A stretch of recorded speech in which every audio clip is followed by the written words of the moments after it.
ప్రభుత్వం భూములు అమ్మడాన్ని మీరు ఏ విధంగా చూస్తున్నారు? అసలు భూములు అమ్మేస్తారు ఎందుకు ప్రచారం చేసారో అర్థం కాదు. కొంతమంది తన అణువుల గతంలో ఇచ్చుకోవాలని ఆలోచన చేసిన వాళ్ళు ఇవాళ తప్పుడు ప్రచారం చేస్తున్నారు తప్ప రియల్ ఎస్టేట్ మాఫియా నడుస్తుంది. జనరల్గా ఇవన్నీ కంపెనీలు పెట్టాలన్నప్పుడు భూములు కావాల్సిందే కదా. రకరకాల జీవులు లేవంటారా? డెఫినెట్గా గత ప్రభుత్వంలో మనుషులను కూడా చంపిన దాఖలాలు ఉన్నాయి. ఉసుక లారీల కింద తొక్కిచ్చి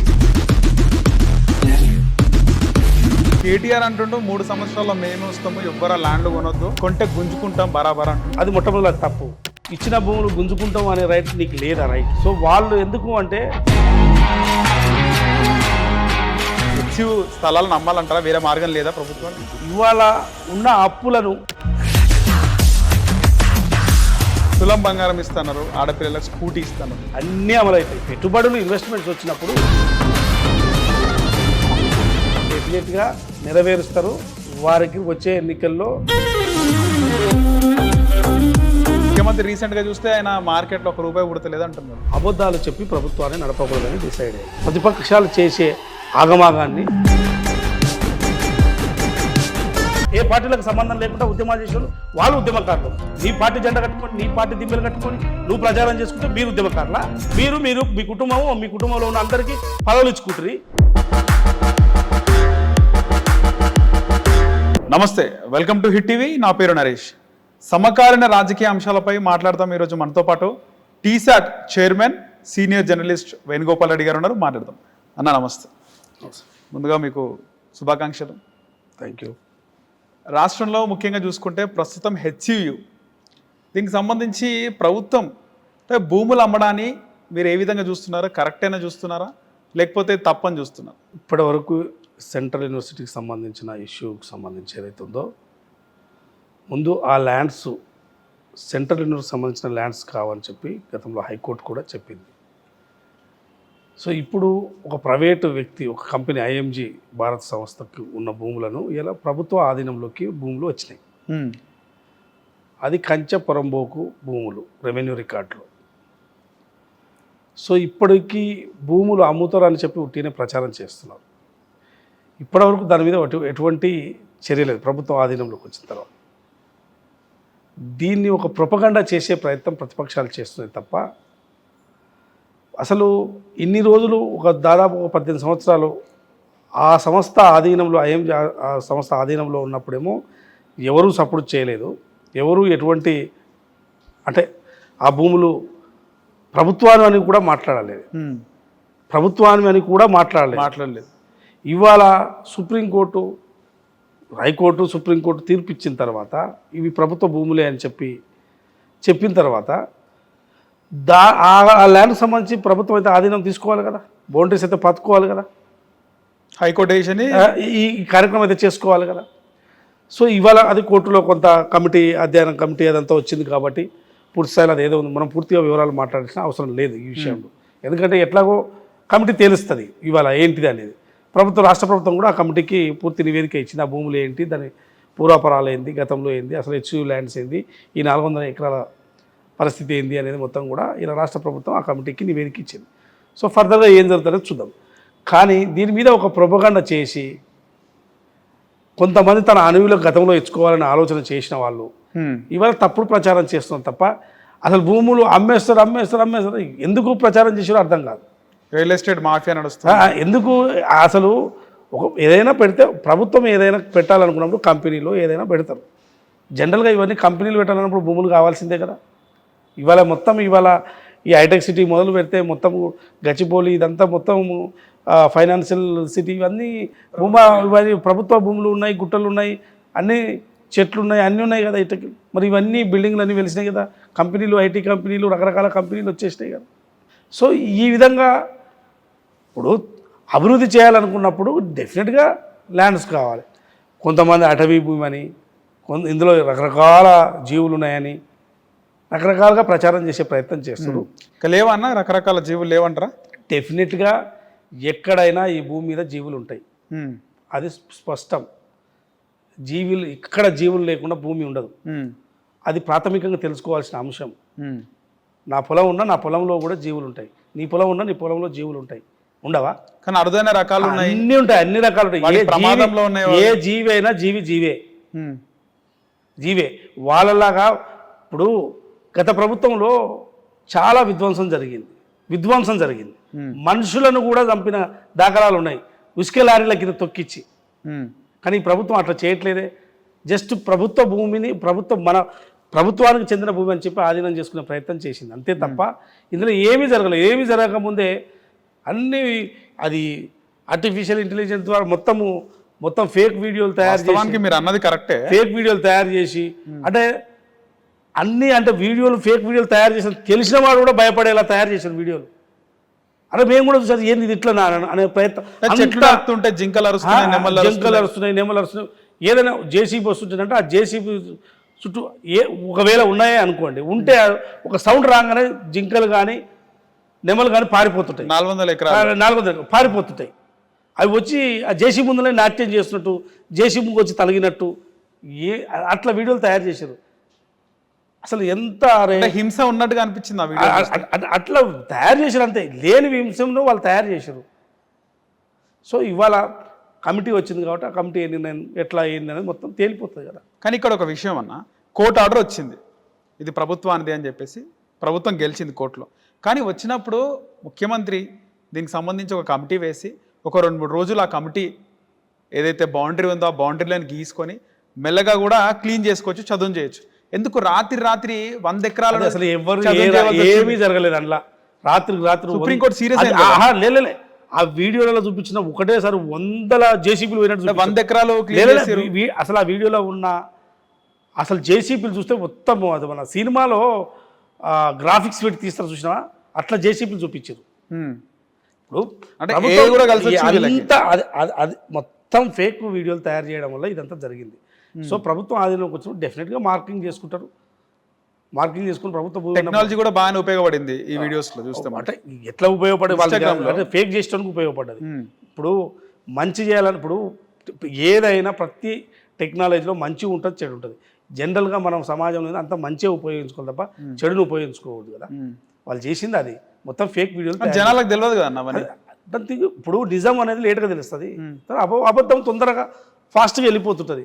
సో దాని తర్వాత రికవర్ చేసుకోవాల్సిన బాధ్యత ప్రభుత్వం పైన ఉంది, చేసే ప్రయత్నం చేస్తుంది. కానీ వ్యతిరేకత మాత్రం కూడగట్టుకుంది ప్రభుత్వం దీనిపైన. వ్యతిరేకత ఇప్పుడు ఒక్క అంశంతో వాళ్ళు చేసినంత మాత్రాన ఆ రోజుకు 6 రోజులు ఆ వారం రోజులు ఉంటుంది. తర్వాత దాని కథ నిజం తెలిసిన తర్వాత తప్పు చేసిన వాళ్ళ మీద ఉంటుంది కదా. ఆ తప్పు ఎప్పుడు వాళ్ళ మీదే ఉంటుంది కదా. తప్పు ప్రచారం చేసిన వాళ్ళ మీద, తప్పు ఫేక్ వీడియోలు చేసిన వాళ్ళ మీద ఉంటుంది కదా.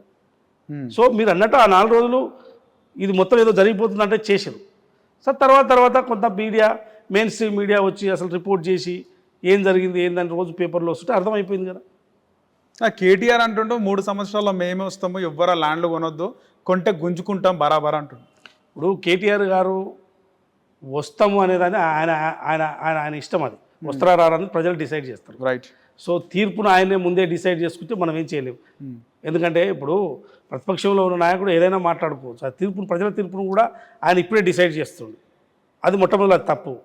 ఫస్ట్ ఇచ్చిన భూములు గుంజుకుంటాం అనే రైట్ నీకు లేదా రైటు. మీరు ప్రభుత్వంలో 10 ఏళ్ళు ఉన్నప్పుడు చాలా భూములు చాలా కంపెనీలకు కానీ లేకుంటే చాలా చేసిరు కదా, అక్కడో చేసిరు కదా. చేసినప్పుడు మరి ఆ భూములని ప్రభుత్వం ఏం గుంజుకోవట్లేదు కదా. మీరు అమ్మిర్రు భూములు, ప్రభుత్వం ఇప్పుడు అమ్మిన భూములు గుంజుకుంటారా? మీరు భూములు అమ్మిర్రు, తాకట్టు పెట్టి అమ్మేసారు అభివృద్ధి కోసం. వారికి దేనికోసం అమ్మిరు, ఎట్లా అమ్మిరు అని మనకు తర్వాత విషయం. అమ్మిన భూములు ఈ ప్రభుత్వం గుంజుకుందా?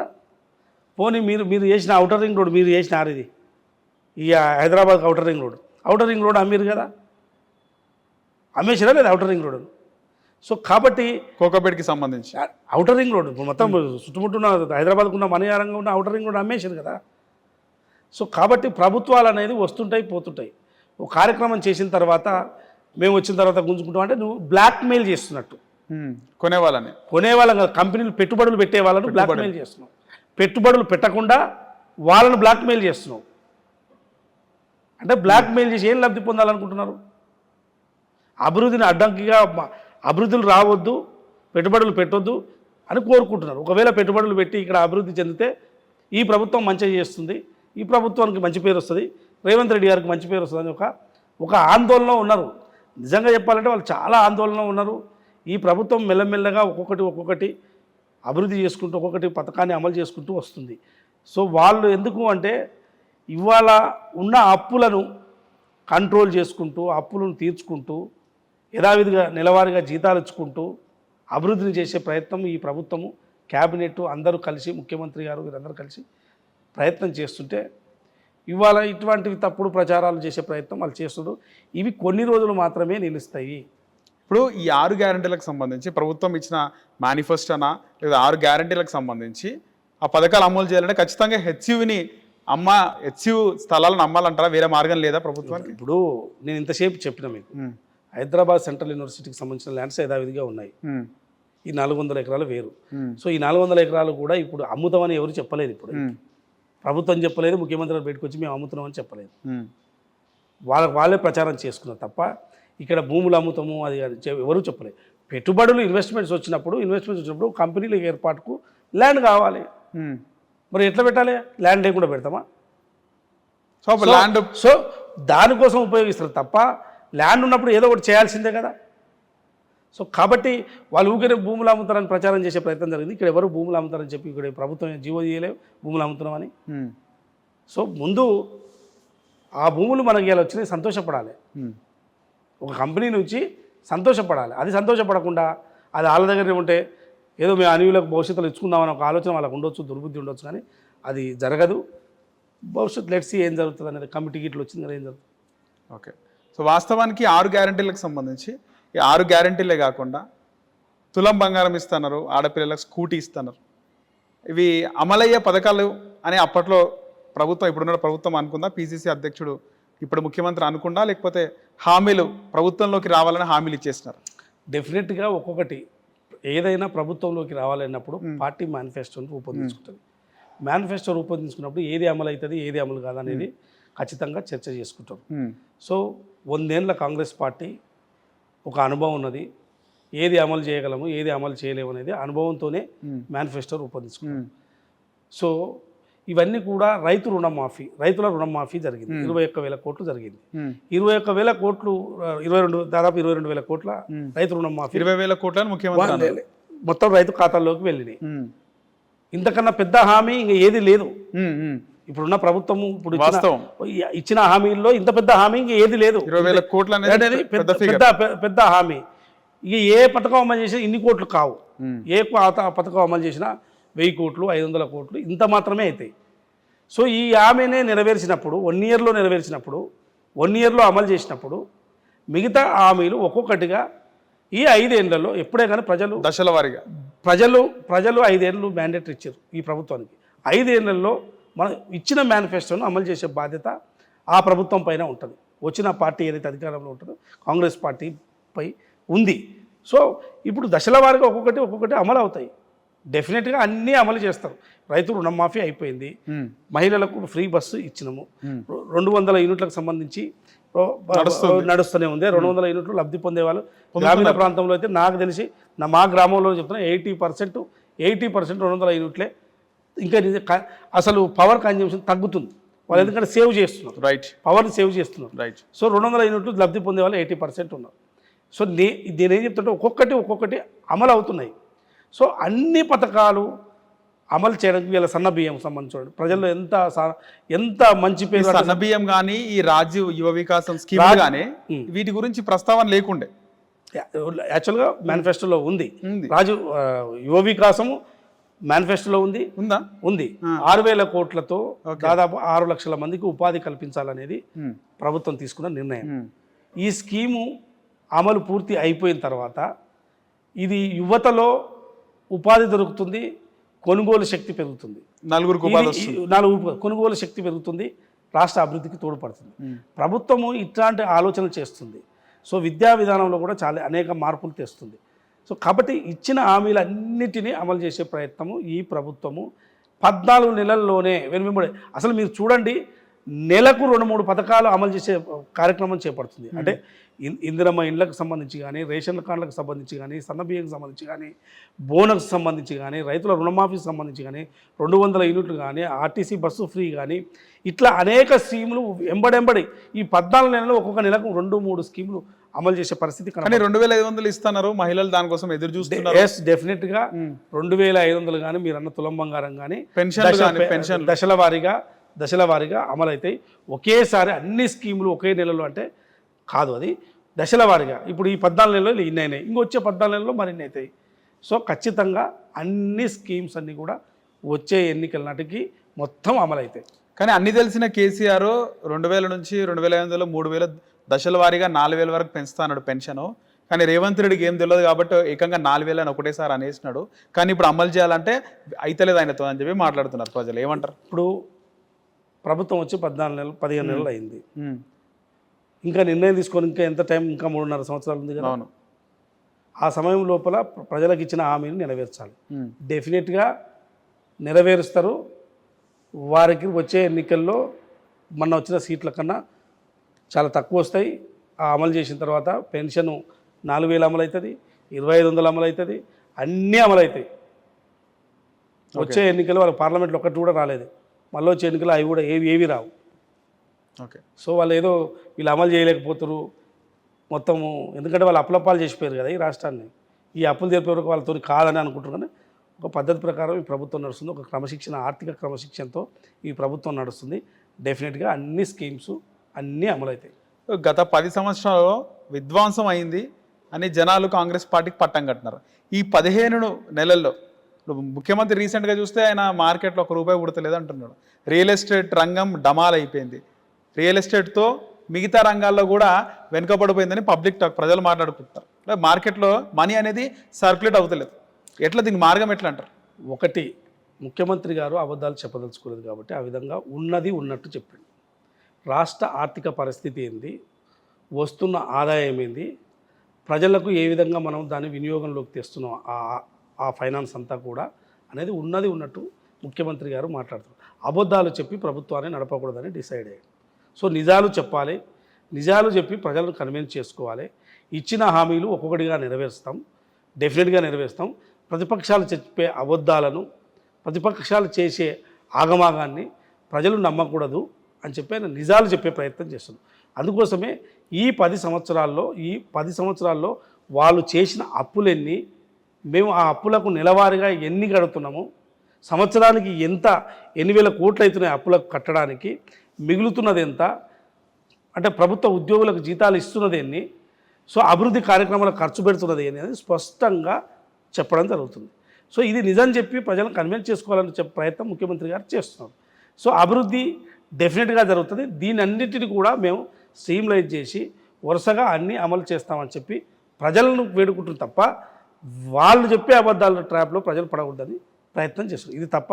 ఇది ప్రతిపక్ష పాత్ర బాగా పవర్ఫుల్గా ప్లే చేసినట్టు అనిపిస్తుంది ప్రతిపక్షం వాళ్ళ కౌంటర్లతో. ఏమంటారు? వాళ్ళు ఏ కౌంటర్ ఇచ్చినా ఏది ఇచ్చినా అల్టిమేట్గా జవాబుదారీగా ప్రజలకు ఉండాల్సి ఉంది. అందుకోసం ప్రజలకే వాస్తవాలు వివరించడం మంచిది. సో అందుకోసం ముఖ్యమంత్రి గారు ఆ విధంగా ఉన్నది ఉన్నట్టు చెప్పే ప్రయత్నం చేస్తారు తప్ప దీంట్లో ఎవరు అభ్యంతరపడాల్సిన అవసరం లేదు. ఎందుకంటే ప్రజలకే విషయాన్ని చెప్పినాం అనుకోండి, వాళ్ళు చేసిన తప్పులు కూడా ప్రజలకు అర్థమవుతాయి కదా. స్పష్టంగా ఇవాళ అర్థమైపోయింది. వాళ్ళు 8 లక్షల కోట్లు అప్పు చేసిపోయారు. ఈ అప్పులు తీర్చడానికి ఎంత ఇబ్బంది పడుతుంది ఈ ప్రభుత్వం అనేది ప్రజలు స్పష్టంగా అర్థం చేసుకుంటున్నారు. అది వాళ్ళకి అర్థమవుతలేదు, అధికారం పోయిన వాళ్ళకి అర్థమవుతలేదు అని ఒక సామెత ఉంటుంది, ఏది ముట్టుకున్నా బంగారం అవుతుంది అని చెప్పి. కానీ ఇక్కడ ముఖ్యమంత్రి రేవంత్ రెడ్డి గారు ఏది ముట్టుకున్నా కూడా బుగ్గ అవుతుందని చెప్పేసి ప్రజలు అనుకుంటారు.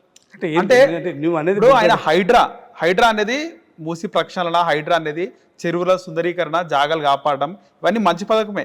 కానీ హైడ్రా వల్ల ఉన్న వాళ్ళది పోయినాయి, లేని వాళ్ళే ఎక్కువ పోయినాయి. దానివల్ల రియల్ ఎస్టేట్ లేని వాళ్ళవి ఎవరికి పోలే. ఒక మూసీకి సంబంధించిన పరివాహక ప్రాంతంలో ఉన్న, అంటే ఎందుకంటే మూసీ కూపంలో ఉన్న కొన్ని ఆ గుడిసెలు ఏవైతే ఉన్నాయో అవి కొన్ని పోయినప్పుడు మాత్రమే ఈ చర్చ వచ్చింది తప్ప వారికి మంచి నివాసాలు ఇవ్వాలని చెప్పి ప్రభుత్వం నిర్ణయించింది.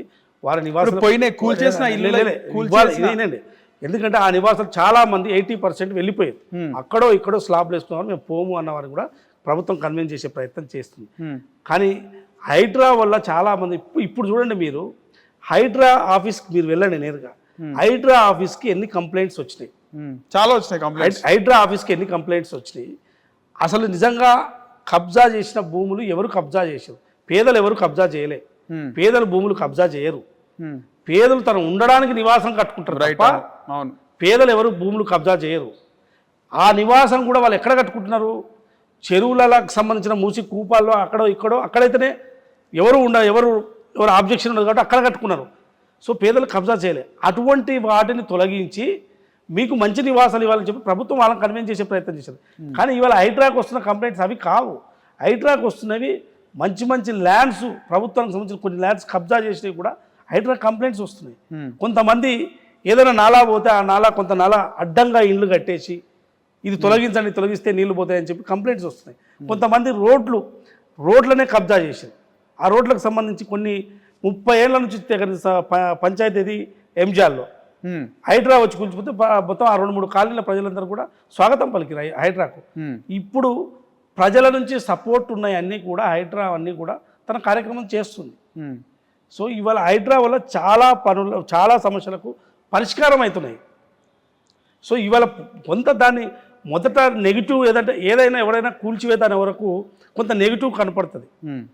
అది ఏదైనా సరే, వాడు కబ్జా చేసి ఇల్లు కట్టుకున్నా ఏదో ఒక లోకల్గానో ఎవరో దందా చేసేటోళ్ళు ఉంటారు కదా, వాళ్ళు చేసి బిల్డింగ్ కట్టుకున్నా బిల్డింగ్ వచ్చేవరకు ఎవరికైనా మనకు నెగిటివ్ అనిపిస్తుంది. కానీ అది ఎంతమందికి ఇబ్బంది అవుతుంది ఏందనేది తర్వాత తెలుస్తుంది. సో ఇలా హైడ్రాకు వస్తున్న కంప్లైంట్స్ అన్నీ కూడా ప్రజల సపోర్ట్తో వస్తున్నాయి. ప్రజల సపోర్ట్ తీసుకొని ఇలా హైడ్రా పనిచేస్తుంది అనేది స్పష్టంగా ఉంటుంది. హైడ్రా ఆఫీస్కి వెళ్ళి మీరు ఒకసారి మొత్తం ఎన్ని కంప్లైంట్స్ వచ్చినాయి, అసలు ఇంట్లో ఎంత జెన్యూనిటీ ఉంది కంప్లైంట్లో ఏంటి అనేది మొత్తం ఒకసారి రిపోర్టింగ్ చేయండి. ఇప్పుడు ఒక ఇల్లు కూల్చినారన్న, ఆ ఇల్లు లోన్లో ఉన్నది, ఇల్లు కూల్చేస్తారు, అది చెరువు పరిధిలో FTAలో. సో ఆయనకు వేరే దగ్గర స్థలం ఇచ్చినప్పటికీ కూడా ఆ కూల్చిన ఇంటి లోన్ ఎవరు కడతారు? ఇప్పుడు బ్యాంకులు లోన్లు ఇచ్చేది నేను బ్యాంకులకు ఎవరు కడతారు? బ్యాంకులు ఇచ్చేటప్పుడు డెఫినెట్గా అన్ని డాక్యుమెంట్స్ సరిగ్గా చూసుకొని బ్యాంకులు లోన్లు ఇవ్వాలి. దానికి బాధ్యత వహించాల్సింది బ్యాంకులే వహిస్తాయి తప్ప దాంట్లో ఎవరు మధ్యవర్తి వచ్చి వహించరు కదా. బ్యాంకుల పని ఏంది? బ్యాంకులు కూడా డెఫినెట్గా అన్ని వెరిఫై చేసుకుని లోన్లు ఇవ్వాలి కదా. ఇప్పుడు ఒక రైతుకు లోన్ ఇచ్చేటప్పుడు రైతు పాస్ పుస్తకాలు ఇక్కడ కూడా వినండి, రైతు పాస్ పుస్తకాలు ఇవన్నీ పెట్టుకొని లోన్లు ఇస్తారు కదా. అవును, ఇక్కడ కూడా మీరు ఫేక్ కాగితాలు సృష్టిస్తే లోన్స్ ఇస్తుంటే అక్కడ కూడా బ్యాంకుల్లో కూడా ఎవరు దీన్ని తారుమారు చేసే ప్రయత్నం జరుగుతుంది. కానీ బ్యాంకులు కూడా వెరిఫై చేసుకుని లోన్లు ఇవ్వాలి, అది స్పష్టం, అంతే కదా. ఓకే. సో హైడ్రా తర్వాత రాజీవ్ యువ వికాసం స్కీమ్కి సంబంధించి March 17 ముఖ్యమంత్రి లాంచ్ చేసినాడు. మంచి స్కీమ్ అది. ఆ స్కీమ్ ప్రజల్లోకి ఎంత వెళ్ళిందో తెలియదు, కానీ ఆ తర్వాత వచ్చిన ఈ HCU వివాదం మాత్రం ప్రజల్లోకి బాగా వెళ్ళి. ఇప్పుడు ప్రభుత్వము మీరు అన్నట్టు చాలా స్కీమ్స్ వెంబడెంబడే అమలు కావడం అనేది కొంత ఇది ప్రజల్లోకి వెళ్తుందన్న చర్చ ఉన్నది, వాస్తవం. ఎందుకంటే మీరు అన్నది యువ వికాసం వచ్చినప్పుడే SC వర్గీకరణ జరిగింది, కుల జనగణనకు సంబంధించి BC బిల్లు అసెంబ్లీలో ఆమోదమైంది, అదే రోజు యువ వికాసం అయింది. ఇవన్నీ ఒకేసారి అయ్యేసరికి కొంత ప్రచారము జరగలేదన్న లోపం ఉన్నది చర్చ వాస్తవం. కానీ ఏది జరిగినా ఇది అమల్లోకి వచ్చినప్పుడు ఇండివిజువల్గా ఎవరైతే యువత లబ్ధి పొందుతారో అది డెఫినెట్గా ప్రభుత్వానికి మంచి పేరు తెచ్చిపెడుతుంది. రైట్, మంచి పాయింట్ మాట్లాడినారు. లబ్ధి పొందుతారని లబ్ధి పొందినప్పుడు డెఫినెట్గా వాళ్ళు ప్రభుత్వాన్ని వాళ్ళు మంచి రేపు అభినందిస్తారు. ఓకే. కానీ 21,000 కోట్లు రుణమాఫీ జరిగింది.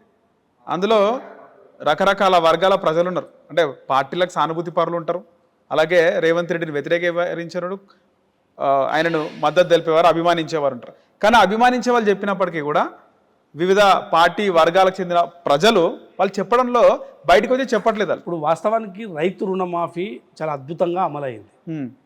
అసలు 22,000 కోట్లు అంటే చిన్న సంఖ్య కాదు, అది లక్షల మందికి దాదాపు 25,35,000 రైతులకు లబ్ధి జరిగింది. అయితే ఇక్కడ కొంత ఏంటంటే ఈ వివాదము కొంత ప్రతిపక్షాలు సృష్టించే ప్రయత్నం చేసినాయి. వాళ్ళు మాఫీ చేయని రుణాలను కూడా మీరు మాఫీ చేయలేదని చెప్పి ప్రొపగండ లేపి ప్రయత్నం చేసింది. యాక్చువల్గా ప్రభుత్వాలు ఎప్పుడైనా అధికారంలోకి వచ్చినప్పుడు కేసీఆర్ గారు 2018 డిసెంబర్ 11వ తేదీన ప్రమాణ స్వీకారం చేసింది, 2002వ సారి. సో అక్కడి నుంచి ఆయన ఏమైనా మాఫీ చేయనివి ఏమైనా ఉంటే 2023 డిసెంబర్ 7వ తేదీ వరకు రేవంత్ రెడ్డి గారు ప్రమాణ స్వీకారం చేశారు. సో ఈ డేట్లో ఈ కాలంలో జరిగిన లోన్స్ అన్నీ కూడా ఈ ప్రభుత్వం మాఫీ చేస్తుందని చెప్పి హామీ ఇచ్చింది. అయితే 2018 డిసెంబర్ కన్నా ముందు తీసుకున్న లోన్లు ఏవైతే ఉన్నాయో అవి ఈ ప్రభుత్వం చేస్తుందని చెప్పలేదు. కానీ వాళ్ళు మాఫీ చేయలేదు. గతంలో 2014లో పేరుకుపోయినవి, పెండింగ్ ఉన్నవి, అవన్నీ 2 లక్షల పైన ఉన్నాయి, 3 లక్షల పైన ఉన్నాయి, ఇవన్నీ కూడా మాఫీ చేయలేదు. అవి వాళ్ళ ప్రభుత్వంలో కాలేదు. ₹1,00,000 రుణ మాఫీ కూడా కొన్ని కాలేదు. సో ఒక గైడ్లైన్స్ రిలీజ్ చేసుకున్నది, సమయం ఈ రోజు నుంచి ఈ రోజు వరకు తీసుకున్న లోన్స్ అన్నీ కూడా ఈ ప్రభుత్వం మాఫీ చేస్తుందని చెప్తుంది. సో ఇట్లాంటివన్నీ కూడా ఒక ప్రపగండ లేపి రైతు రుణమాఫీ సరిగ్గా చేయలేదని ఒక ప్రచారం చేసేది తప్ప రైతులు మంచి లబ్ధి పొందిరు.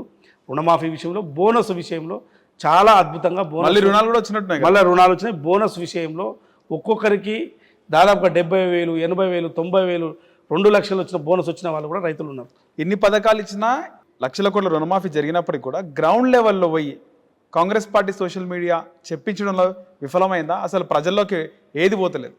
ఇప్పుడు సోషల్ మీడియాని నమ్ముకునే పూర్తిగా పార్టీలు నడవవు, రాజకీయాలు నడిచేది మొత్తం డిజిటల్ మీడియా. ఇప్పుడు ఏంటంటే ఒక డిజిటల్ మీడియాలో ఇప్పుడున్న సోషల్ మీడియా ఏం చేస్తున్నదంటే, గతంలో సోషల్ మీడియాలో ఇప్పుడు కొంత డిజిటల్ యుగం వచ్చినందుకు సోషల్ మీడియాలో ముందుండాలనే దాని మీద ఉంది. కానీ ప్రభుత్వము పూర్తి సోషల్ మీడియానే కాన్సన్ట్రేషన్ చేసే పరిస్థితి ఉండదు.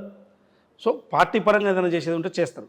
కానీ సోషల్ మీడియాలో ఇప్పుడు ఎట్లా ఉన్నది అంటే, ప్రతిపక్షాలు కొంత పేడు వాళ్ళని పెట్టుకొని దుష్ప్రచారం చేస్తున్నారు తప్ప ఈ దుష్ప్రచారాన్ని ఎక్కువగా ప్రపగండ చేసే ప్రయత్నం చేస్తారు.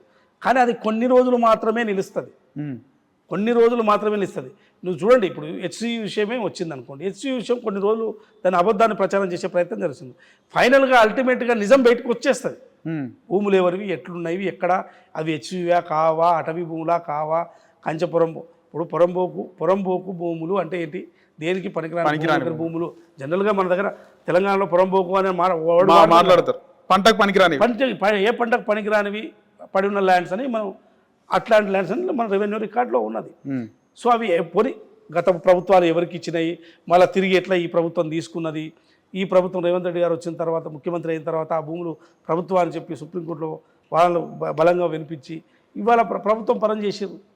సో దాని మీద మళ్ళీ ఏదో ప్రయత్నం చేస్తారు. ఈ భూములంతా ఎక్కడ పోతాం, వాళ్ళకు కొంతమంది వ్యక్తులకు దాని ఆందోళన ఉన్నది, భూముల పట్ల ఉన్నది. వాళ్ళకు ఇవేమైపోతావు, ఎవరికి ఇస్తారో, ఏ కంపెనీకి ఇస్తారో, మాకు ఇస్తారా, మా కంపెనీలకు ఇస్తారా, అయ్యారా, ఈ ఆందోళనతో చేసిన కథనే తప్ప ఇందులో ఏమీ లేదు. సో ఇట్లాంటివన్నీ కూడా నిజాలు బయటకు వస్తాయి. కొంచెం ఆ రోజుకు వాళ్ళకు కొంచెం అబద్ధం చెప్పి ఆ రోజును గడపచ్చు, కానీ తర్వాత నిజం బయటకు వచ్చిన తర్వాత వాళ్ళు అబాస్ పాలవుతారు. ఇవాళ వాళ్ళు చేస్తున్న సోషల్ మీడియా కూడా అట్లాంటిదే. సోషల్ మీడియాతో గెలవాలని ఒక ప్రయత్నం చేస్తున్నారు తప్ప సోషల్ మీడియాతో పూర్తిగా ఫేక్ వీడియోలు చేసి, ఫేక్ ప్రచారం చేసి ప్రభుత్వాలు గెలుస్తాం అనుకోవడం దానంత అసలు దుర్మార్గమైన ఆలోచన లేదు. మీరు ప్రజలను నమ్మట్లేదు, మీరు ప్రజల పట్ల మీకు విశ్వాసం లేదు. కాంగ్రెస్ పార్టీని గెలిపించింది సోషల్ మీడియా కాదంటారా? వినండి, కాంగ్రెస్ పార్టీ, నేను సోషల్ మీడియా అనేది ఏంది, ఫేక్ వీడియోలు తయారు చేసేది. సోషల్ మీడియా నీ అభిప్రాయాన్ని తెలియజేసుకోవచ్చు. నువ్వు ప్రభుత్వం పైన నీ అభిప్రాయం తెలియజేయి.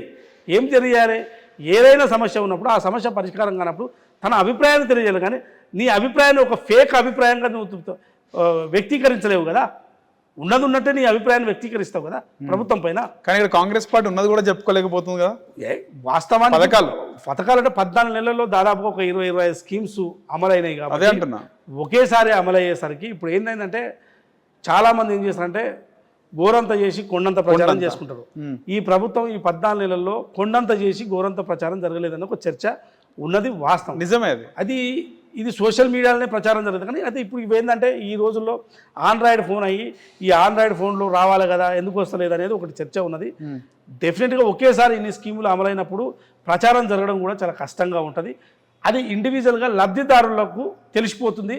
ఆ లబ్ధిదారుల్లో ప్రభుత్వం ఉంటే చాలు. సోషల్ మీడియా వల్లనే ప్రభుత్వం మళ్ళీ వస్తుంది, మళ్ళీ బాగా ప్రచారం జరుగుతుంది, అది తప్పు. ప్రభుత్వం పని చేసుకుంటూ పోతే డెఫినెట్గా ప్రజల్లో ఉంటుంది. ఇక్కడ ముఖ్యమంత్రి రేవంత్ రెడ్డి కూడా ఎవరి మాటను లెక్క చేయట్లేదు. ఒంటెద్దు పొగడలో పోతుండు, అందుకే ప్రభుత్వం పైన ఇంత వ్యతిరేకత వస్తుంది, ఎవరి మాట కూడా వినట్లేదు అనేది ఒకటి జోరుగా ప్రచారం జరుగుతుంది. ఏమంటారు దీని మీద? ఇప్పుడు వ్యతిరేకత అనేది తప్పు. ఫస్ట్ ఆఫ్ ఆల్ ఒంటెద్దు పోకడ అనేది ఫస్ట్ తప్పు. ముఖ్యమంత్రి రేవంత్ రెడ్డి గారు ఒంటెద్దు పోకడ పోడు. First of all Congress party ప్రభుత్వంలో అట్లా ఉండదు. ఇది కాన్వెంట్ ప్రభుత్వం కాదు, కాన్వెంట్ స్కూల్ కాదు కాంగ్రెస్ పార్టీ. ఓకే, దీనికి ఒక డెమోక్రటిక్గా కాంగ్రెస్ ప్రభుత్వాలు నడుస్తాయి. సో ఇది ఫామ్ హౌస్ ప్రభుత్వాలు కావు, ఫామ్ హౌస్ పాలన కాదు, ఇది ప్రజాపాలన. ఇది ఏ నిర్ణయం తీసుకున్నా అందులో నలుగురు నడిచినా ఇక్కడ లేదు, ఏ నిర్ణయం అందులో ఒక్కరిది కదా, అది కుటుంబం, అది కుటుంబ పార్టీ, ఇది ప్రజా పార్టీ, ఇది ప్రజల పార్టీ. కాంగ్రెస్ పార్టీ ప్రజల ప్రభుత్వం, ప్రజాప్రభుత్వం. ఇది కాంగ్రెస్ పార్టీలో నిర్ణయాలు ఒక ముఖ్యమంత్రిగా రేవంత్ రెడ్డి గారు ఒక్కరే తీసుకోరు. మొత్తం క్యాబినెట్ హోల్గా క్యాబినెట్ అంతా కలిసి నిర్ణయం తీసుకుంటారు. ఏది తీసుకున్నా ఏముంటుంది ప్రభుత్వంలో నిర్ణయాలే కదా. నిర్ణయాలు అనేది క్యాబినెట్లో జరగాలి. క్యాబినెట్లో జరిగినప్పుడు ఆ క్యాబినెట్లో మంత్రుల ఒపీనియన్స్ అన్నీ కూడా వస్తాయి. అందరూ కలిసి ఉమ్మడిగా నిర్ణయం తీసుకుంటారు తప్ప ఇందులో ఒంటెద్దు పోకడా ఇది అనేది ఈ ప్రభుత్వంలో ఉండదు, ఈ పార్టీలో ఉండదు. అసలు ఒకటి చెప్పండి అన్న, కీలక శాఖలన్నీ ముఖ్యమంత్రి గారి దగ్గరే ఉన్నాయి. కీలక పవర్ ఎక్కడ నుంచి? నాకు తెలిసి కీలక శాఖలు అంటే ఆర్థిక శాఖ మంత్రిగా బట్టి విక్రమార్క గారు ఉన్నారు. అది అత్యంత కీలకమైన శాఖ ప్రభుత్వం. బట్టి గారి దగ్గర ఉంది. హోంశాఖ కానీ విద్యాశాఖ. ఇప్పుడు ముఖ్యమంత్రిగా ఉన్నప్పుడు ముఖ్యమంత్రికి ఏదో ఒక శాఖలు అయితే ఉండాల్సిందే కదా. విద్యాశాఖ ఆయన సొంతంగా ఉంచుకోవాలి. విద్యాశాఖ నేను స్పష్టంగా నేనే పర్యవేక్షణ చేసుకోవాలి, ఇది ఎట్టి పరిస్థితుల్లో నేను ఉంచుకోవాలని చెప్పి ముఖ్యమంత్రి గారు కాంగ్రెస్ పార్టీ ఉంచుకోవాలని చెప్పి. సో ముఖ్యమంత్రిగా కొన్ని శాఖలు ఉంటాయి. సో రెవెన్యూ శాఖ మంత్రి పొంగులేటి శ్రీనివాసరెడ్డి గారు ఉన్నారు, వ్యవసాయ శాఖ మంత్రి తుమ్మల నాగేశ్వరరావు గారు ఉన్నారు, పౌర సరఫరాల శాఖ మంత్రి ఇప్పుడు మీరు ఏదో వాళ్ళు బయట చెప్పి నడితే లాభం లేదు. ఎందుకంటే ఇంతకన్నా వ్యవసాయ శాఖ తుమ్మల నాగేశ్వరరావు గారు అత్యంత ముఖ్యమైనది. ఈ రాష్ట్రంలో 60% ప్రజలు ఉపయోగపడే శాఖ వ్యవసాయ శాఖ, రాష్ట్ర ఓల్ శాఖ మొత్తం ఉపయోగపడే శాఖ ఆర్థిక శాఖ, మొత్తం రాష్ట్రానికి ఉపయోగపడే శాఖ. బట్టి విక్రమార్క గారు ఉన్నారు, విద్యుత్ శాఖ మంత్రి బట్టి విక్రమార్క గారి దగ్గర ఉంది, సివిల్ సప్లై ఉంది, భారీ నీటి పట్ల ఇంకేమున్నాయి. కానీ క్యాబినెట్ లో నెంబర్ 2 అంటే హోమ్ మినిస్టర్ కదండి. ఓన్లీ హోమ్ మినిస్టర్ అనేది ఒకటే నెంబర్. హోమ్ మినిస్టర్ అయినా లా అండ్ ఆర్డర్ ముఖ్యమంత్రి గారి దగ్గరనే ఉంటుంది. అది అందరికి తెలియని విషయం. సో కాబట్టి హోమ్ మినిస్టర్ ఉంది. రేపు మంత్రివర్గం జరిగినప్పుడు డెఫినెట్గా అన్ని శాఖ. రీసెంట్గా ఎమ్మెల్సీలను ఎన్నుకున్నారు, అందులో ఎవరికి మంత్రి పదవులు వచ్చే అవకాశం ఉందనేది బయటకు వచ్చింది. కానీ ముఖ్యంగా విజయశాంతికి, అంటే విజయశాంతికి మీకు తెలియదు ఉంటుంది అన్న, విజయశాంతి రాజగోపాల్ రెడ్డి కీలక శాఖలు ఇస్తారని ప్రచారం జరుగుతుంది. హోమ్ ఇంత కోరికి ఇస్తారంటారు, ఎట్లుంది మీకు తెలుసు? ఇప్పుడు ఆ మంత్రివర్గం సంబంధించింది మన పరిధిలో కాదు. అసలు అవుతుంది అంటారు మంత్రివర్గం ఇస్తారని? తమ్ముడు మన స్థాయి కాదు మంత్రివర్గం. మీకు ఇన్ఫర్మేషన్? నాకు ఇన్ఫర్మేషన్ ఉన్నా నేనేం మాట్లాడలేను కదా. ఒకటి మంత్రివర్గ విస్తరణ అనేది ముఖ్యమంత్రి గారి పరిధిలోది. ముఖ్యమంత్రి గారు జరిగే అవకాశం ఉందంటారా? డెఫినెట్ జరుగుతుంది. డెఫినెట్ మంత్రివర్గ విస్తరణ ఎందుకు జరుగుతుంది, అది మన పరిధిలో కాదు, అది మనం మాట్లాడకూడదు. ఓకే, నిన్న రీసెంట్గా చూస్తే ముఖ్యమంత్రి గారు ఆయన మాట్లాడుతూ, నాకు రోల్ మోడల్ ఉన్నాయి, నేను కూడా ఎన్టీఆర్ గారు లాగా, చంద్రబాబు గారు లాగా, వైఎస్ఆర్ లాగా నేను అవుతాను అంటే దానిపైన కూడా ట్రోల్ జరుగుతున్నాయి. అంటే కేసీఆర్ పేరు చెప్పలేదు రేవంత్ రెడ్డి అని చెప్పేసి. అంటే కేసీఆర్ ఏం లేవన్నట్టు, ఏం లేవని అర్థం.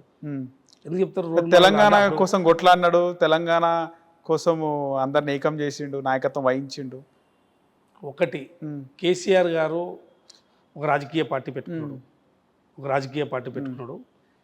తెలంగాణ రాష్ట్ర సమితి అని పెట్టుకున్నాడు. ఆయన ఈ ఉద్యమానికి సంబంధించి ఆయన చేసే ప్రయత్నం ఆయన చేసి, సో అల్టిమేట్గా ఇందులో కాంగ్రెస్ పార్టీ ఇన్వాల్వ్ అయింది కాబట్టి కాంగ్రెస్ పార్టీది ఇవాళ కాంగ్రెస్ పార్టీ తెలంగాణ ఇచ్చింది కాబట్టి, సో ఎవరి క్రెడిట్ వాళ్ళకు ఉంటుంది. ఇందులో రోల్ మోడల్ అంటే పాలనా విషయంలో మాత్రమే రేవంత్ రెడ్డి గారు మాట్లాడారు. పాలనా విషయంలో నాకు తెలిసి కేసీఆర్ గారు రోల్ మోడల్ అయితే ఎవరికి కాదనేది నాకు కూడా ఉన్న అభిప్రాయం. సో ముఖ్యమంత్రి గారు కూడా అదే ఆలోచనతో ఉండవచ్చు. ఎందుకంటే పాలనా విషయంలో ఎవరు కూడా ఫామ్ హౌస్లో ఉండైతే పాలన చేయరు, సచివాలయం రాకుండా పాలన చేయలేదు.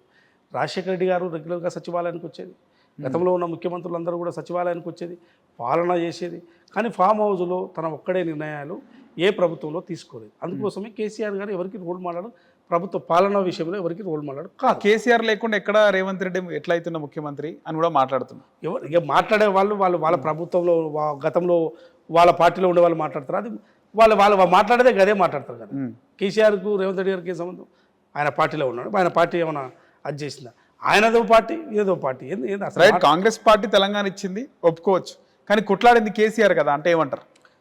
అంటే నీకు ఏం తెలుసో మాకు తెలియదు, నాకు తెలియదు. కానీ కొట్లాడిన విషయంలో తెలంగాణ ప్రజలందరూ కొట్లాడారు. మేము కూడా ఢిల్లీలో ఉన్నాము. రైట్, ఢిల్లీలో నేను తెలంగాణ ఉద్యమం సమయంలో మొత్తం కూడా అక్కడనే ఉన్నా. ఏం జరిగింది, కాంగ్రెస్ పార్టీ యొక్క ఎట్లా కాంగ్రెస్ పార్టీ ఎంపీలు ఎట్లా కొట్లాడారు, కాంగ్రెస్ పార్టీకి సంబంధించిన లీడర్లు ఎట్లా కొట్లాడారు. సో అన్ని రాజకీయ పార్టీలు, ఈవెన్ తెలంగాణలో ఉన్న టీడీపీ అయినా కానీ, తెలంగాణలో ఉన్న టీడీపీ నాయకులైనా, బీజేపీ నాయకులైనా అందరూ తెలంగాణకు సంబంధించిన వాళ్ళందరూ కూడా కొట్లాడారు. సో ఆయన ఒక్కరి పాత్రనే ఉందనుకోవడం అది భ్రమ, అది చెప్పకూడదు కూడా. మిగతా వాళ్ళందరికీ కూడా మాలాంటి వాళ్ళు మేమందరం ఉన్నాం. మేము సపోర్ట్ చేయలేదా? తెలంగాణ ఉద్యమంలో ఢిల్లీలో ఉండి మేము సపోర్ట్ చేయలేదా? యాదిరెడ్డి అక్కడ ఆత్మహత్య చేసుకున్నప్పుడు వీళ్ళు టీఆర్ఎస్లో ఏడున్నారు. ఆ డెడ్ బాడీని బయటకు తెచ్చింది ఎవరు? వీళ్ళు తెచ్చినారు. వీళ్ళు ఆడకొచ్చి రాజకీయం చేశారు. నాకు తెలియదా? నేను చూడలేదా? ప్రత్యక్ష కళ్ళతో చూసినాను కదా. తెచ్చిన వాళ్ళం మేము కదా, బయటికి తెచ్చిన వాళ్ళము. ఎంపీలను అందరూ ఇన్వాల్వ్ చేసింది మేము కదా, జర్నలిస్టులం కదా. జర్నలిస్టుల పాత్ర కదా ఆడ ఉన్నది, వీళ్ళ పాత్ర ఉన్నది ఆడ ఢిల్లీలో. మేము కొట్లాలి, వీళ్ళు ఒక్కలే, వీళ్ళు కుటుంబం ఒక్కటే కొట్లాడినా. అది మేము ఎంత అవమానాల పాలైనా మాకు తెలుసు. మా ఉద్యోగాలు వీగుతుంటే మేము ఎట్లా మళ్ళీ ఆ ఉద్యోగాలు రివోక్ చేసుకున్నాం అనేది మాకు తెలుసు. అవి ఆ రోజుల్లో వీళ్ళు ఒక్కరే కాదు కొట్లాడింది, వాళ్ళు ఒక్కరు 10 ఏళ్ళు లబ్ధి పొందిరు. కొట్లాడింది అంతా కూడా అందరూ కొట్లాడారు. అందులో మా ఒక్కరి పాత్ర, జర్నలిస్టుల పాత్ర ఉన్నది, జర్నలిస్టుల పాత్ర ప్రధానంగా ఉన్నది ఢిల్లీలో. మీడియాలో పనిచేస్తున్నారు అప్పుడు. నేనేమంటే జర్నలిస్టుల పాత్ర ప్రధానంగా ఉన్నది ఢిల్లీలో, తెలంగాణ జర్నలిస్టుల పాత్ర ప్రధానంగా ఉన్నది ఢిల్లీలో, ఇక్కడ ఉన్నది తెలంగాణలో, హైదరాబాద్లో ఉన్నది. వాళ్ళది ఒక్కరిదే ఉన్నది. అసలు మీరు ఒక రాజకీయ పార్టీని బలోపేతం చేసుకున్నారు. వాస్తవానికి ఉద్యమకారులు అంటే ఎవరు? పౌర సమాజం అంతా, ఏ పార్టీలకు సంబంధం లేకుండా ఉద్యమాలు చేసిన వాళ్ళు ఉద్యమకారులు. నీ పార్టీ జెండా కట్టుకొని, నీ పార్టీ దిమ్మెలు కట్టుకొని నువ్వు ప్రచారం చేసుకుంటే మీరు ఉద్యమకారులా? మీ పార్టీని బలోపేతం మీరు అధికారంలోకి వస్తే. పౌర సమాజంలో ఉన్న వాళ్ళతో ఏ పార్టీలకు సంబంధించిన వాళ్ళు, ప్రజా సంఘాలు, జర్నలిస్టులు, అడ్వకేట్లు, డాక్టర్లు సంఘాలుగా ఏర్పడి ఉద్యమం చేసారు. మేము ఢిల్లీలో ఉండి మేము తెలంగాణ చేసినాం, మా వంతుకు మేము చేసినాం. అసలు ప్రధానంగా మేమే అక్కడ పాత్ర పోషించినాం. ఆ రోజు ప్రతిదీ ఏం జరిగినా, ఏం చేసినా ఎట్లా పాజిటివ్ చెప్పుకోవాలి, ఎట్లా తెలంగాణకు అనుకూలంగా చెప్పుకోవాలి ఏందనేది మేము కాదు చేసింది. ఎక్కడైనా గుర్తించినావా మమ్మల్ని? నువ్వు అధికారంలోకి వచ్చినాక 10 ఏళ్ళలో ఎప్పుడైనా మమ్మల్ని గుర్తించినావా? గంటల కొద్ది నువ్వు ఆడ కూర్చొని వచ్చినప్పుడల్లా పిలిపించుకొని మాట్లాడేది కదా మాతోని. అధికారంలోకి వచ్చినాక ఒక్కనాడన్నా మాతో మాట్లాడించినావా? కేసీఆర్ గారు మాట్లాడిండా? మా జిల్లా నుంచి, మా పాలమూరు జిల్లా నుంచి, మహబూబ్నగర్ నుంచి ఎంపీగా ఉన్నాడు. అప్పుడు మేము గంటల కొద్ది మాట్లాడేది. అధికారంలోకి వచ్చినాక అందరినీ మర్చిపోతుంది. మీరు మీ కుటుంబంలో ఉన్న అందరికీ పదవులు ఇచ్చుకుంటారు. మేమందరం ఢిల్లీలో పనిచేసిన ఒక్కరు కూడా గుర్తురాలే, ఒక్క పేరు కూడా గుర్తురాలే. ఈ ప్రభుత్వం వచ్చిన తర్వాత మేము ఉన్నాము. ఇవాళ వాస్తవానికి కాంగ్రెస్ ప్రభుత్వం మమ్మల్ని గుర్తించింది, జర్నలిస్టులకు గుర్తించింది. కొంతమందిని గుర్తిస్తుంది కూడా, అందరినీ గుర్తిస్తుంది. ఢిల్లీలో పనిచేసిన శ్రవణ్ గారు వాళ్ళందరూ పనిచేసారు కదా, గుర్తించలేదు. మేమందరం ఉన్నాం కదా, నేను చాలామంది ఉన్నాను కదా, నరేష్, ప్రదీప్, అందరూ ఎవరున్నాం, 5-6 మేము ఉన్నాం కదా జర్నలిస్టులం అంతా ఆడ ఢిల్లీలో. ఎవరిని గుర్తించలేదు. మీరు మాత్రం అధికారంలోకి వచ్చారు. ఆ రోజు అసలు ఢిల్లీలో జరుగుతున్న సంఘటనకు యాదిరెడ్డి చనిపోయినప్పుడు, ఆత్మహత్య చేసుకున్నప్పుడు మేమంతా కాంగ్రెస్ సంబంధించిన ఎంపీలను వాళ్ళందరినీ ఇన్వాల్వ్ చేసే ప్రయత్నం చేసి వాళ్ళకి సమాచారం ఇచ్చి వాళ్ళని తీసుకొచ్చి వాళ్ళు పెద్ద ఎత్తున చేశారు. మీరు ఊరికనే ఇది మొత్తం కాంగ్రెస్కి పోతుంది క్రెడిట్ అని చెప్పి మీరు అక్కడ ఏదో రాజకీయం చేయడానికి పోయి అక్కడ చంద్రరావుని కొట్టారు, చెంపకెట్టి కొట్టారు. హరీష్ రావు చెంపకెట్టి కొట్టారు. ఒక అధికారిని ఏం సంబంధం లేదు. మళ్ళీ అదంతా ఇష్యూ అంతా ఓ డైవర్ట్ అవుతుంది. అది డైవర్ట్ కాకుండా మా ప్రయత్నం మేము ఎంత చేసినాం మాకు తెలుసు. ఇది ఢిల్లీలో జరిగింది కదా, ఢిల్లీ జరిగిన సంఘటన. చంద్రరావు చాలా కోకొలలో ఎన్నో జరిగినాయి, డైవర్ట్ పాలిటిక్స్ ఎన్నో జరిగినాయి ఇట్లాంటివి. మేము కదా దుగ్గల్ని అడ్డగించింది. టీ సుబ్బారావు ఇంటికి పోతే అడ్డగించింది. నువ్వు ఎట్లా ఆందోళన ఇంటికి పోతావు దుగ్గల్ని మేము కదా అడ్డగించింది. అది ఎంత న్యూస్ అయింది. రైట్. ఏఐసీసీలో మేము కదా ప్రెస్ మీట్లు అడ్డుకున్నది, మేము కదా కాంగ్రెస్ ప్రెస్ మీట్లు అడ్డుకున్నది, మేము కదా మీరా. సో వాళ్ళు ఒక్కరే చేయలే, ఉద్యమం అందరూ చేశారు.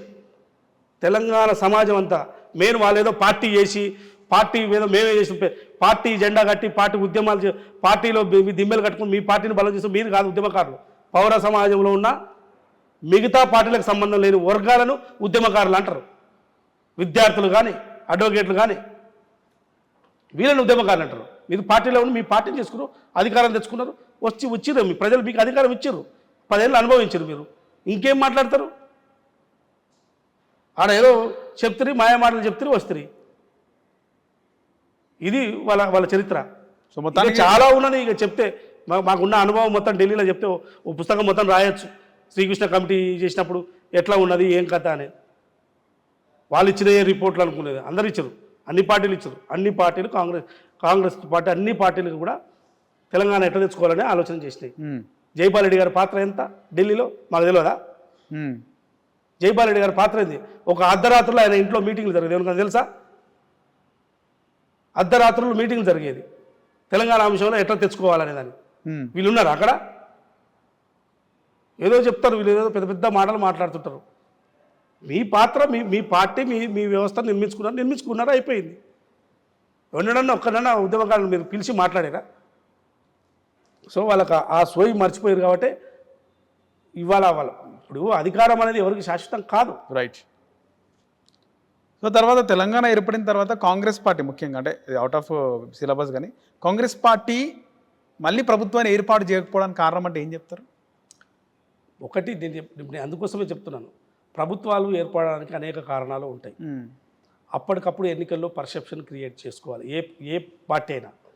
సో ఆనాడు ఉన్న రోజుల్లో తెలంగాణ ఇచ్చినాం కదా, మనము ప్రజలంతా మన వైపే ఉంటారు, ప్రజలు మనకు ఓట్లు వేస్తారని ఒక పర్సెప్షన్ మనకే ఉంటుందని చెప్పి కాంగ్రెస్ పార్టీ కొంత వెనుకబడిన, ప్రచారంలో వెనుకబడింది, నిర్ణయాలు తీసుకోవడంలో వెనుకబడింది. సో త్వరగా నిర్ణయం తీసుకోవడం, పార్టీ కానీ సీట్లు కానీ అన్నీ తీసుకోవడంలో వెనుకబడింది. పిసిసి ప్రెసిడెంట్గా ఎంపిక విషయంలో కానీ ఇవన్నీ కూడా ఆ రోజుల్లో కొంత వెనుకబడడం వల్ల ఆ రోజు కొంత ఇబ్బందికరంగానే పార్టీ ఓడిపోయింది. వాస్తవానికి పార్టీ నాయకుడు అధ్యక్షుడు కూడా సమర్థవంతంగా, అధ్యక్షుడు సమర్థుడా కాదంటే ఎంపిక విషయంలో అప్పటికప్పుడు నిర్ణయం తీసుకుని ఒక డైనమిక్గా తీసుకోవాల్సింది. ఒక బీసీ సామాజిక వర్గంలోనే ఇంకో డైనమిక్ని తీసుకోవాల్సి ఉంటుంది. రైట్. సో కానీ అప్పుడు ఉన్న పరిస్థితుల్లో ఆ పర్సెప్షన్ క్రియేట్ కాంగ్రెస్ పార్టీ చేయలేకపోయింది. జరిగిపోయింది అది. వాళ్ళు ఏదో మేమే తెచ్చినాము, మేమే కథ, మేమే అంతా తెచ్చినామని చెప్పి వాళ్ళు ఒక ఎయిర్పోర్ట్ నుంచి ఇదంతా ఏదో సృష్టించే ప్రయత్నం వాళ్ళు చేశారు. ఓకే, ఏదైనా అల్టిమేట్గా మనం ప్రజల తీర్పును గౌరవించాలి. ఆ పర్సెప్షన్ వాళ్ళు చేసుకోగలిగారు, రాజకీయం చేయగలిగారు, గెలిచారు. దాన్ని మనం ఏం తప్పుపట్టడానికి లేదు. సో ఫైనల్గా దేశవ్యాప్తంగా కూడా కాంగ్రెస్ పార్టీ ఓడిపోయింది. ఇక్కడ ఒక్కనే కాదు, దేశవ్యాప్తంగా కాంగ్రెస్ పార్టీ ప్రతిపక్ష హోదానే కోల్పోయింది. అందులో బాగానే పోయింది అనుకోవాలి తప్ప వాళ్ళు ఏదో విజయం సాధించారు, బీఆర్ఎస్ ఏదో గొప్పగా సాధించిందని చెప్పి ప్రజలు నేను గెలిపించారని నేను అనట్లేదు. దేశవ్యాప్తంగా కూడా కాంగ్రెస్ పార్టీ పట్ల ఆ రోజుల్లో వ్యతిరేకత వచ్చింది. 2014లో వచ్చి ప్రతిపక్ష హోదానే కోల్పోయింది. సో తెలంగాణలో కూడా కోల్పోయింది. సో అందులో భాగంగా కోల్పోయిందని కూడా అంటే మనం విశ్లేషించుకుంటే అట్లో కూడా కోల్పోయిందని అనుకోవచ్చు. సో రెండోసారి కూడా దేశవ్యాప్తంగా కూడా కాంగ్రెస్ పార్టీ రివ్యూ కాలేదు. సో కొంత మూడోసారి వచ్చేసరికి కొంచెం బలమైన నాయకత్వము, ఎంపిక ఇవన్నీ కూడా కొంత కాంగ్రెస్ పార్టీ తెలంగాణలో ప్రయోగించింది, అధికారంలోకి రాగలిగింది. సో ఎన్నికల పర్సెప్షన్ అనేది ఒక్కోసారి ఒక్కొక్క తీరుగా ఉంటుంది. ఆ పర్సెప్షన్లో పోయిందని మనం రాలేకపోయిందని చెప్పొచ్చు. ఫైనల్గా ఈ ఫోన్ ట్యాపింగ్ కేసుకి సంబంధించి ప్రభాకర్ రావు ఆయన అంటే ఇండియాలో నాకు రక్షణ లేదని ఆయన మాట్లాడుతున్నాడు.